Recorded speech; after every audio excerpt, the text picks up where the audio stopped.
welcome back to So Much Game. Today we're going to be looking at Target for Tonight.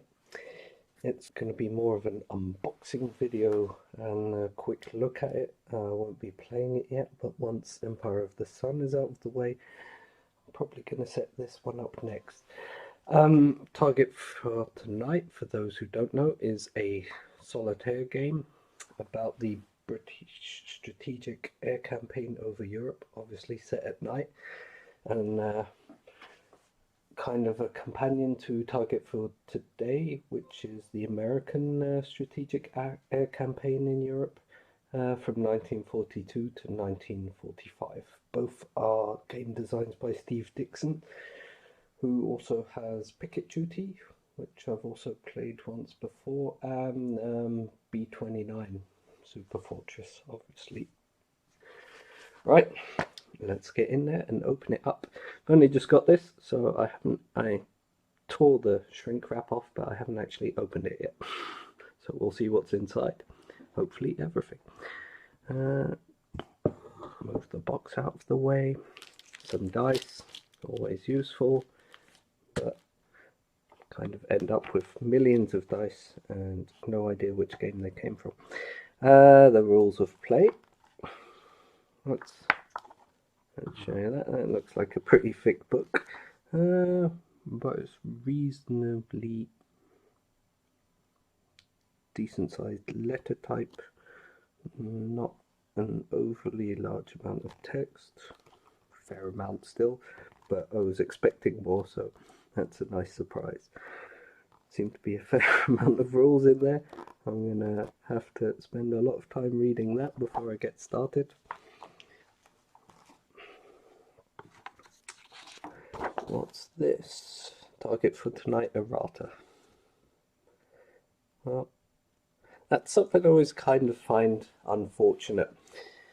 Obviously, I get that the rulebook was probably printed by the time they came up with the errata, but it's sort of a shame to have a brand new book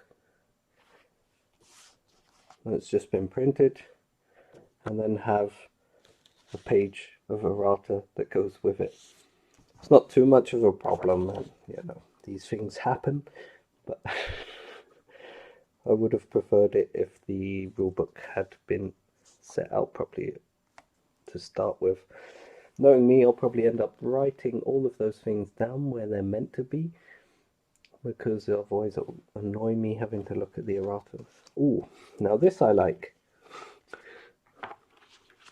Yep, those are all the different planes that are in there, and I think these are probably the tables, yeah, all the different tables and charts for the various planes. Yeah, you've got a little booklet kind of made like the flight engineer's notes, pilot and flight engineer's notes from the actual aircrafts, and one each for each of the types of strategic bombers that you can fly in the game. That's fun. Wellington. So, as I see it, you've got a Wellington, a Lancaster bomber, the Lank, everyone knows that, Avro Lank, a Haley and Page Halifax, and the Short Sterling.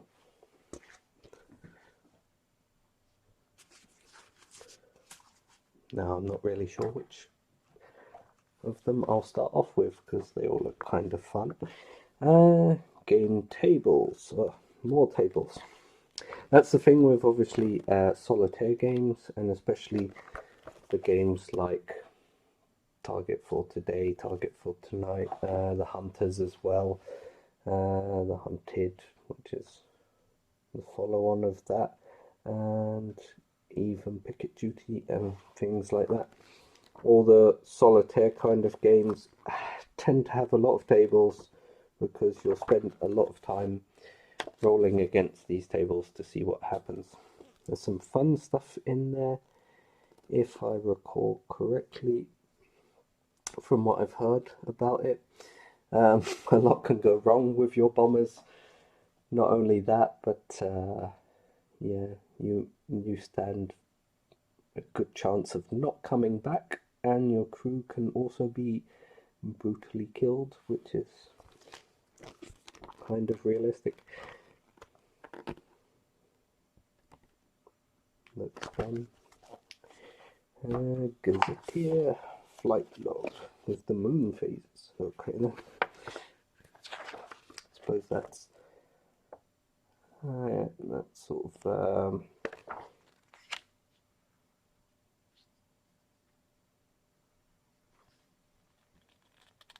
last block containing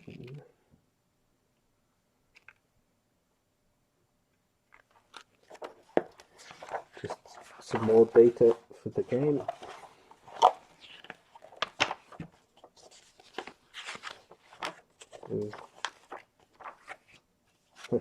With the phases of the moon on the back from 1942, March 1942 to June 1945. It's kind of fun. I suppose it's also very important for bombers. Not something I've actually ever really thought about, but yeah, back then it would have probably been very, very important to know that sort of thing. And these are the actual bombers themselves. That's a placement board, and then you fit all your crew in here and where they are at the time, bomb bays and things, where you are in relation to the rest of the squadron as they fly to the target. That's nice thick cardboard as well, which is always fun. So that's the Halifax. That's the Lank.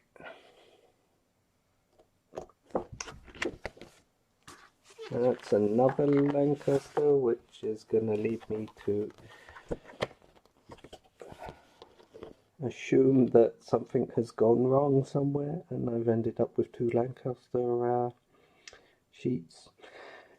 I'll put that to one side and we'll have a look at it in a second, just make sure.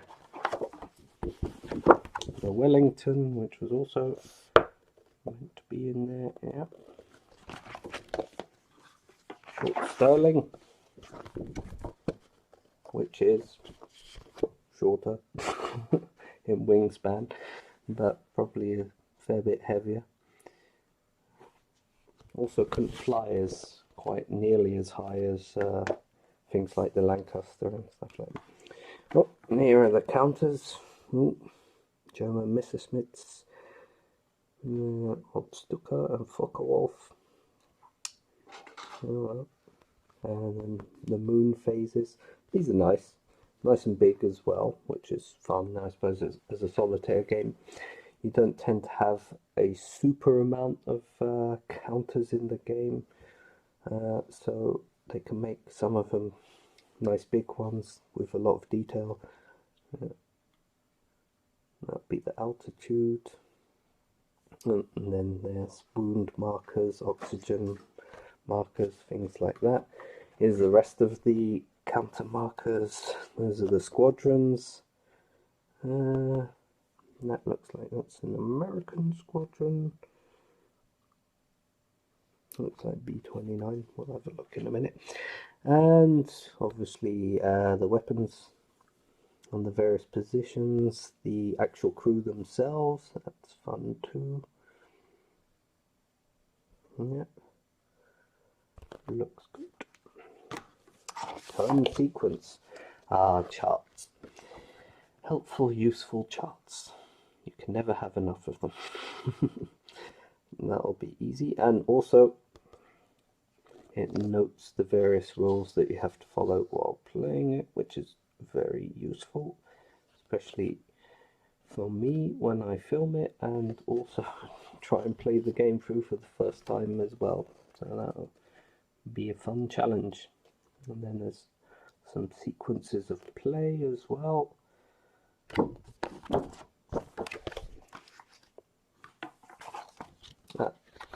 These are the campaign, the various campaign sheets. Campaign 9, campaign 12, 10. This one went up to 12, so I'm going to assume that there are 12 campaigns in the game that you can possibly play. That's up to April 1945. So, there you go. Worksheets. Zone numbers, mechanical failures, things like that. Should recall. I assume once I read the rules through properly, that will become apparent. They're all nice sheets, but nice cardboard as well, but obviously they're going to be things you're going to use a lot, probably once every game, so you'll probably end up copying them anyway, printing out a variety of versions of them so that you always have enough. Squadron game assignment sheet. Yeah, assignment sheet. See, it even says it there. Also said it on the previous one. Players should photocopy this form for their own use. Obviously, if you write on that, then you don't have a copy left. So we'll have to copy all of these sheets out before we start playing. It's a Lancaster Sterling, Wellington, Halifax, and there's the rest of the campaign sheets. Campaign 1, they're all double-sided, so that was 1 and 2, this is 3 and 4. Like also that it has target assignment areas. You roll a dice and end up with one of these areas as your target for that campaign. 8. I think I'm going to see a problem here. I'm guessing this second Lancaster crew placement board was meant to be a B29 placement board. But, you know, that's one of those things, I think as war gamers we come across that a fair amount. Faulty counters or things that have been missed out, or certain pages or handouts or things like that that end up in their double rather than another piece that you also need. And you know, it's unfortunate, but for the most part, I've had it a few times, and generally I find that the moment you contact them, everything works out quite quickly. Most companies are more than happy to send you the correct pieces that you're missing. So yeah, it's unfortunate, but it is something that gets dealt with quite well, as far as I know. Correct me if you've had other experiences, but I've had even with actual normal Euro games, board games, bits that are missing and so forth, and you just contact them and you usually end up getting the correct pieces sent to you.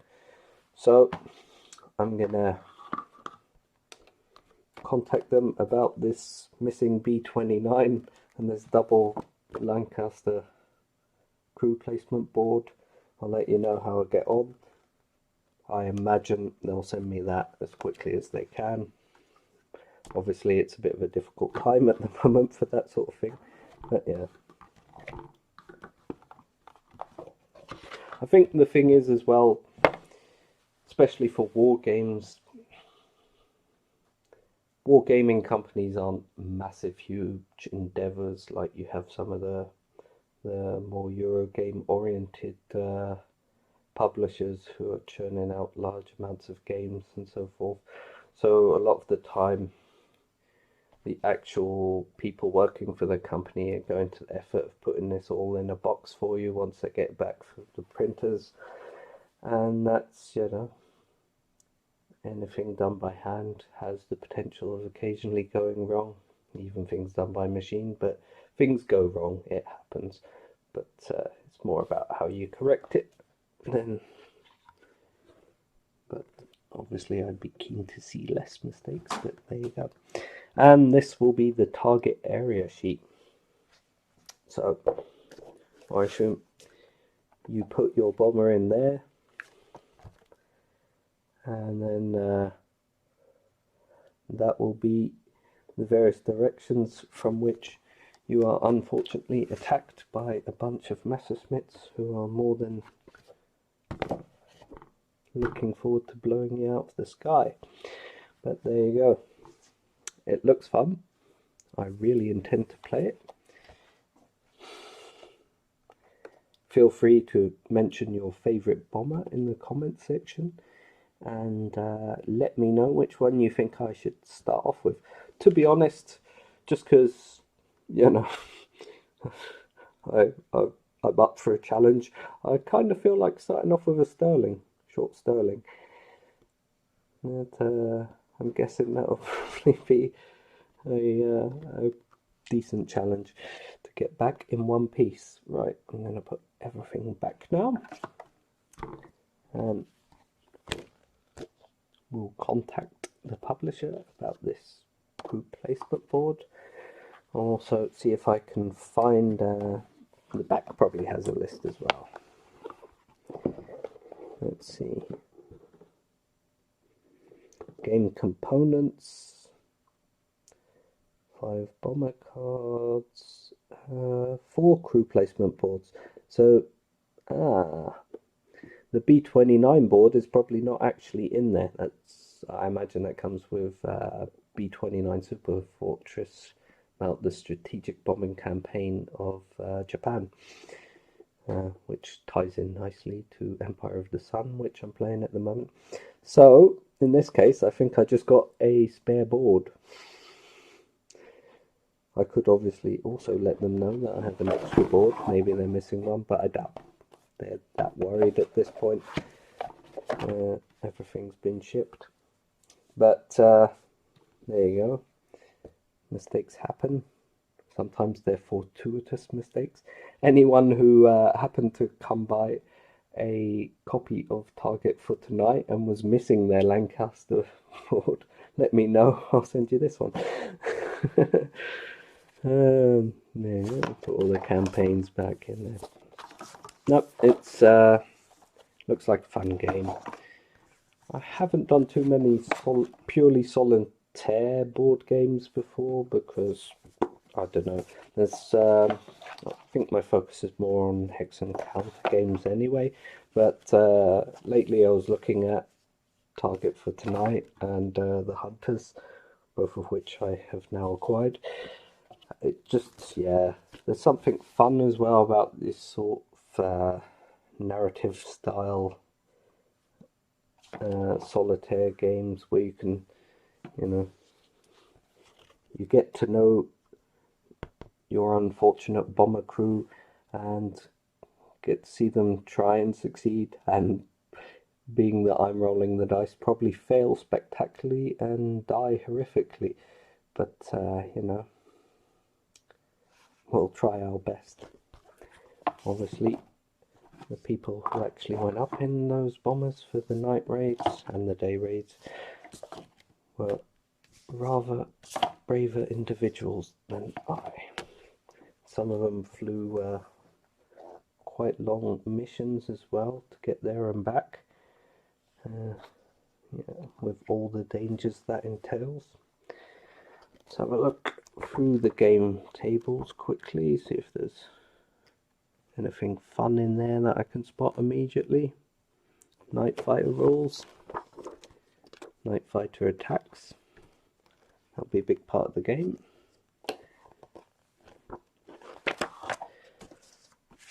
I must say I do really like those. That's just, you know, it just adds a little bit of an element to it. Those little booklets. I'm going to go through this along with the actual rules, and I'll see if I can't just write some of that out where they need to be in the rules so that I don't have to look at this and look at this at the same time, because, you know, if you do it, you're going to forget things. Well, I am. I'm going to forget things. I'm going to forget things anyway, but I want to try and get everything in as good as I can. There you go. See, there's an additional rule for using the Americans in night bombing as well. Yep, looks good. Looks fun. And after I finish up a couple more turns of Empire of the Sun, which hopefully will be the next video up, I will definitely be jumping into this. Target for tonight. Britain's Strategic Air Campaign over Europe, 1942 to 1945. By Steve Dixon and Bob Best, Legion Games. War Games. Well, thank you for listening, and as usual, stay safe and stay gaming.